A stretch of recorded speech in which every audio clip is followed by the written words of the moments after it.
Spring is our annual reminder that not everything in life blooms at once. In New Hampshire's Lakes region, the season's arrival prompts a question. When's the ice out?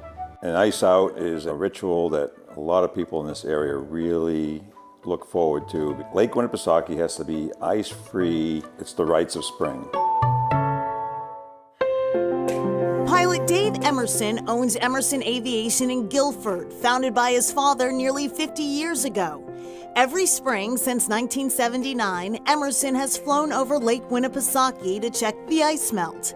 If all is clear, the MS Mount Washington can begin its season. It depends on the type of spring weather we have and how many sunny versus rainy days we have. Rain and wind will erode the ice quicker than the sun. Once the ice is out, spring fever sets in quickly across the lake in Wolfboro. Time to raise the anchor, sort of. Rule number one is have fun, and that's what we're all about. This regatta is, upon closer inspection, a miniature one. Phoebe Wright is a member of the Back Bay Skippers Model Yacht Club. I built 2 Solings and I raced for 4 years. I guess the joy of it for me is just learning about it, and the group here is wonderful. Mark Whitehead is the club's president or commodore. Club members build their own boats and set sail on Lake Winnipesaukee in spring as soon as they can. It does take a lot of practice to be good at it.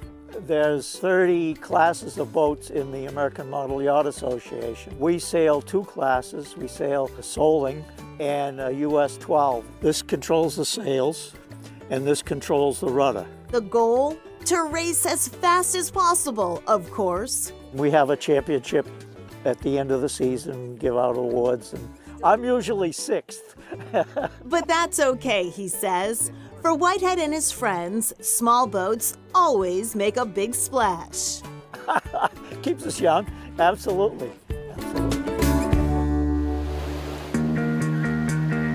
Over the last 30 years, the Deerfield River has become a go-to destination for adventure junkies. Rafting companies like Zor Outdoors and Crabtree Whitewater have ridden a surge in popularity with thrill-seeking paddlers. But the Deerfield has also long been a favorite of those seeking quieter pleasures as well. It's not about catching the fish, it's actually just being out there, being in nature. Kevin Parsons, an attorney in Shelburne Falls, steals out to the Deerfield whenever he can to fish for trout with his bamboo rod. A priceless pleasure, though the rod itself might be considered a bit pricey. Anywhere between $6,000 and $7,000, but they're worth it. They are. He's the best in the world. He really is. And to have him here in Shelburne Falls is just pretty amazing. It's always a little rough getting going here until it starts cutting the whole way. Herr Brandon, world-renowned rod maker, works out of his garage shop 1 block off the main street in Shelburne Falls.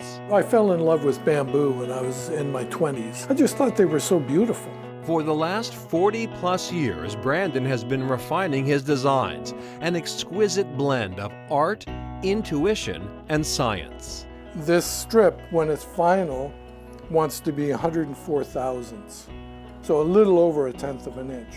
Many of his rods made up of 6 separate bamboo strips glued together. That strip out there, it's thicker than a hair by quite a bit, but it's very, very thin. And if that weren't exacting enough, the rods are hollowed out with walls as thin as 12 thousandths of an inch.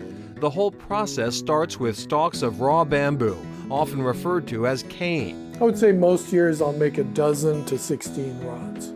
Given his reputation, that means there is a long waiting list for Brandon split cane rods. I stopped taking new orders in 2008. I mean, unfortunately, a number of people have died waiting for my rods. I hate to say it, but it's true. Brandon split cane rods are cherished by fly fishing aficionados for their power and sensitivity. He figures prominently in a recent film about the obsession with bamboo, Chasing the Taper. But will this $6,000 rod land you more trout? Well, that's not really the question, though, is it? Isn't the question the quality of your experience? It's about the aesthetic and spiritual quality of what you're doing, enjoying this amazing creation that we live in. And these are organic implements that I've put my heart and soul into for 40 years of my life. Wow, those are incredible. Back to Lake Winnipesaukee, last year's ice out was the earliest on record by a fair amount, and this year, a very different story. Yes, indeed. Ice in was declared on January 24th, but no ice out call just yet. Emerson Aviation says the lake seems to be on track for a traditional date, so that means any day now. All right.